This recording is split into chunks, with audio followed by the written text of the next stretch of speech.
ভাতৃমণ্ডলী, আজকে আপনাদের সম্মুখে আমি কিছু কথা বলবো মনে করে পবিত্র কোরআনুল কারীম থেকে দুইটি আয়াত পরিবেশন করেছি। দুইটি আয়াতকে সম্মুখে রেখে সংক্ষিপ্ত আকারে আমার বিষয়বস্তু ইতি টানবো ইনশাআল্লাহ তাআলা। সর্বপ্রথমে আমি বলে নিতে চাই, যে বিষয় নিয়ে আজকে আপনাদের সামনে আমি আলোচনা করব, বাস্তব প্রমাণ আপনি এখন দেখতে পাচ্ছেন বড় ফিতনা, সেটি হচ্ছে নারী জাতি।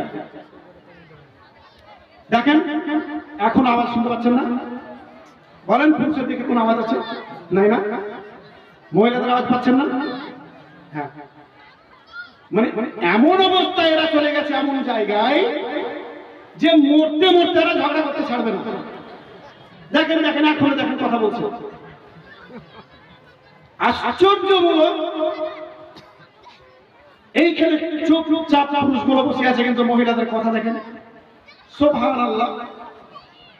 রাসূল সাল্লাল্লাহু আলাইহি ওয়াসাল্লাম হাদিস শরীফের মধ্যে বলছেন, শুনে রাখো পৃথিবীবাসী, লা তারাক্তু বাদি, আমার পরে পুরুষদের জন্য এর চাইতে বেশি ভয়ঙ্কর কিছু আমি পৃথিবীতে ছেড়ে যাচ্ছি না। আযারু আলা রিজালি মিনান নিসা, যে মহিলাদের চাইতে বেশি ভয়ঙ্কর হতে পারে পুরুষের জন্য। রাসূল সাল্লাল্লাহু আলাইহি ওয়াসাল্লাম বলছেন, পৃথিবীবাসী শোনো, আমার চলে যাওয়ার পরে পুরুষদের জন্য পৃথিবীর বুকে আমি ভয়ঙ্কর কিছু দেখতে পাচ্ছি না।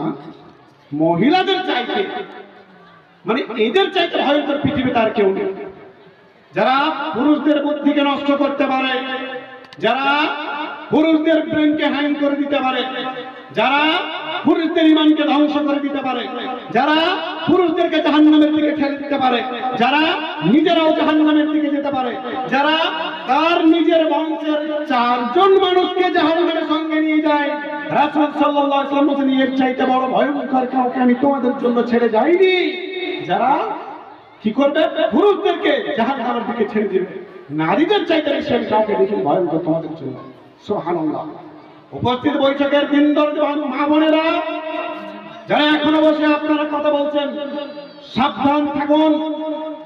আপনাদের আমি সাবধান করে দিচ্ছি, এখনো যারা বসে কথা বলছেন, ভাই চুপচাপ কথা শুনতে হবে, নইলে বাইরের দরজা খোলা আছে, চুপচাপ বেরিয়ে বাড়ি চলে যেতে পারেন।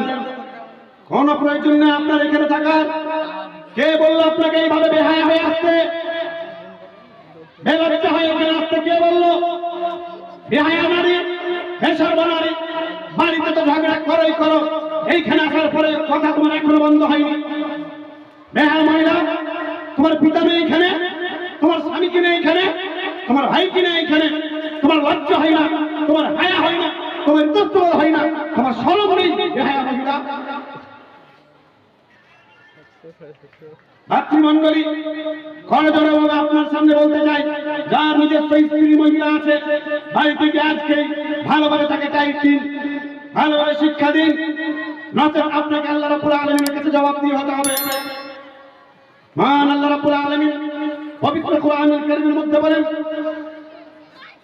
লা তাকরাবুজ জিনা, হে পৃথিবীবাসী, আমার ঈমানদার বান্দারা শোনো, তোমরা জিনার নিকটে যেও না। ইন্নাহু কানা ফাহিশা, নিশ্চয়ই এটি হচ্ছে নোংরা কাজ, নিশ্চয়ই এটি হচ্ছে জঘন্য কাজ। ওয়াসা সাবিলা, আরে অনেক বড় জঘন্য কাজ, খুব বেশি জঘন্য কাজ। মহান আল্লাহ রাব্বুল আলামিন পৃথিবীর সকল মানুষকে বললেন, হে পৃথিবীর মানুষেরা, তোমরা জিনার কাছে যেও না, নিশ্চয়ই এটি হচ্ছে নোংরা কাজ। ভাতৃমণ্ডলী, মহান আল্লাহ রাব্বুল আলামিন আমাদেরকে এই আয়াত দিয়ে কি বোঝাতে চাইলেন, আমরা এবার কি বুঝলাম? উপস্থিত বৈঠকের দিনদার ভাই সকল, আজকে বর্তমান সময়ে যদি আপনি লক্ষ্য করেন, আজকে আমাদের অবস্থা এমন হয়ে গেছে, আমরা পবিত্র কোরআনুল কারীম থেকে দূরে সরে গেছি, রাসূল সাল্লাল্লাহু আলাইহি ওয়াসাল্লামের বাণী থেকে অনেক দূরে সরে গেছি। আমরা বর্তমান সময়ে মুসলিম সমাজ আল্লাহ রাব্বুল আলামিনকে ভুলে গেছি, রাসূল সাল্লাল্লাহু আলাইহি ওয়াসাল্লামের কথাগুলিকে অনুসরণ করি না, যার কারণে পৃথিবীর বুকে আজকে মুসলিমদের উপর অত্যাচার, মুসলিমদের উপর নিবরণ এমন ভাবে অত্যাচার চলছে, দেখুন সারা পৃথিবীর দিকে চেয়ে দেখুন কি অবস্থা মুসলিমদের। হে আমার ভাই সকলেরা, যে সময়টুকু আপনাদের সামনে আমি আলোচনা করব, চুপচাপ বসে, বিশেষ করে এই সময়টুকু কিছুক্ষণ সময়ের জন্য একটি কথা বলবেন না, চুপচাপ বসে শোনার চেষ্টা করুন। অনেক দূর থেকে আপনাদের কাছে এসেছি, আপনারা আমাকে হয়তো আগে থেকে চিনেন, কিন্তু এখন এসেছি দূর থেকে আপনাদের মাঝে কিছু বলার জন্য।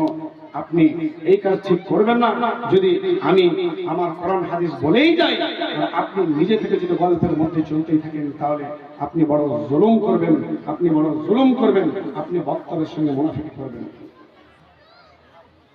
মহান আল্লাহ রাব্বুল আলামিন পবিত্র কোরআনুল কারীমের মধ্যে বলেন, আয-যানিয়াতু ওয়াজ-যানি ফাজলিদু কুল্লা ওয়াহিদিন মিনহুমা মিয়াতা জালদা।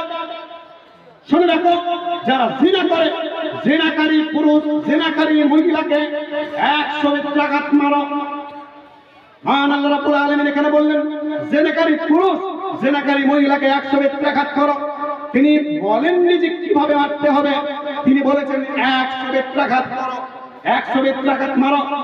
হে পৃথিবীবাসী ভাই সকলেরা, জিনা হচ্ছে বড় পাপ, জিনা হচ্ছে অনেক বড় পাপ। কিভাবে আপনাদের আমি বোঝাই জিনা কত বড় পাপ? মূল বিষয় আমার হচ্ছে দায়িত্ব সম্পর্কে। পৃথিবীর বুকে আমাদের নিজ নিজ দায়িত্ব প্রত্যেকের উপর আছে, যেই দায়িত্বগুলো আমরা পালন করি না। এইটা বুঝাতে গিয়ে আমি জেনার কিছুটা অংশ আমি আপনাদের বুঝাতে চাই। দায়িত্ব সম্পর্কে বলতে গেলে কি বোঝা আপনাদেরকে? মহান আল্লাহ রাব্বুল আলামিন পৃথিবীর প্রত্যেক মানুষকে নিজ নিজ দায়িত্ব দিয়েছেন। রাসূল সাল্লাল্লাহু আলাইহি সাল্লাম বললেন, শুনে রাখো পৃথিবীবাসী, কুল্লুকুম রাইন ওয়া কুল্লুকুম মাসউলুন আন রায়াতি। পৃথিবীবাসী, তোমরা প্রত্যেকে হচ্ছে দায়িত্বশীল, প্রত্যেকের নিজ নিজ দায়িত্ব সম্পর্কে কিয়ামতের দিন জিজ্ঞাসা করা হবে। শুনে রাখো পৃথিবীবাসী, আর রাজুলু রাইন আলা ফি আহলি বাইতিহি। একজন পুরুষ হচ্ছে তার ঘরের দায়িত্বশীল, একজন পুরুষ হচ্ছে তার স্ত্রীর জন্য দায়িত্বশীল, একজন পুরুষ হচ্ছে তার মেয়ের জন্য দায়িত্বশীল, একজন পুরুষ হচ্ছে তার ছেলের জন্য দায়িত্বশীল।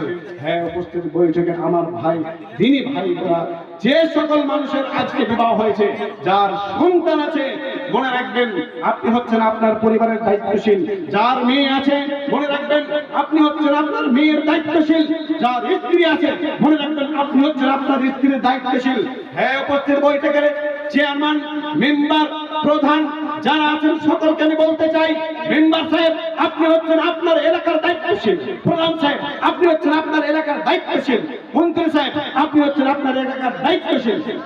এবং যারা বড় বড় পদে বসে আছে, এমএলএ, এমপি, মুখ্যমন্ত্রী, প্রধানমন্ত্রী, রাষ্ট্রপতি, যে যেই জায়গায় বসে আছে, প্রত্যেকেই হচ্ছে নিজ নিজ দায়িত্বশীল। কিয়ামতের দিন তার নিজ দায়িত্ব সম্পর্কে জিজ্ঞাসা করা হবে। হে পৃথিবীবাসী, বিশ্বাস করুন, এই দায়িত্ব সম্পর্কে যদি আমরা হিসাব না দিতে পারি, আল্লাহ রাব্বুল আলামিনের কাছে আমরা পার হতে পারবো না। এই দায়িত্ব সম্পর্কে আপনি যদি আপনি যদি উত্তর না দিতে পারেন, আপনি আল্লাহ রাব্বুল আলামিনের কাছে পার হতে পারেন না। মহান আল্লাহ রাব্বুল আলামিন পৃথিবীর বুকে আপনার সন্তানের দায়িত্ব আপনার উপর চাপিয়ে দিয়েছে। উপস্থিত বৈঠকের হে সকল পুরুষেরা শোনো, যাদের আজকে বিবাহ হয়েছে, তাদের জন্য তার স্ত্রী হচ্ছে দায়িত্ব, তার স্ত্রীর কথা খেয়াল রাখতে হবে। হে ভাতৃমণ্ডলী, বলছিলাম আজকে আপনার স্ত্রী আপনার চোখের সামনে দিয়ে বেহায়া